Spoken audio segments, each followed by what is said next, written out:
আজি নবুৰ্গা সত্ৰত শ্ৰী শ্ৰীকৃষ্ণৰ ৭৫ সংখ্যক হীৰক জয়ন্তী মহোৎসৱ আজিৰ পৰা আৰম্ভ হৈছে।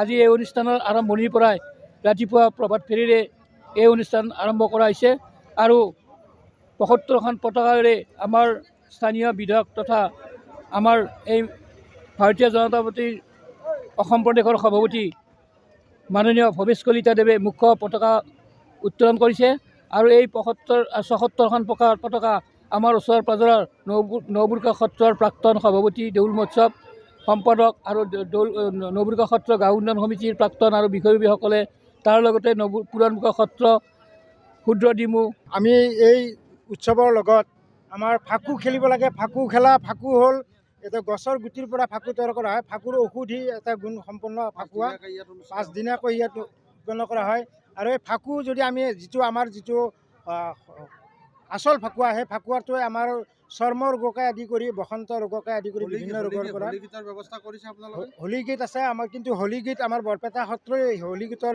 মানে মুখ্য ভূমিকা গ্ৰহণ কৰিছে। তথাপিতো আমিও যিহেতু বৰপেটা সত্ৰৰে অনুগামী আমাৰ সত্ৰ নবুৰ্গা সত্ৰ, গতিকে আমাৰ ইয়াতো চেকা চৰকাকৈ হ'লেও হোলী গীতৰ চৰ্চা হয়। এই চেগতে আমি এফাকি হোলী গীত গাবলৈ ওলাইছোঁ।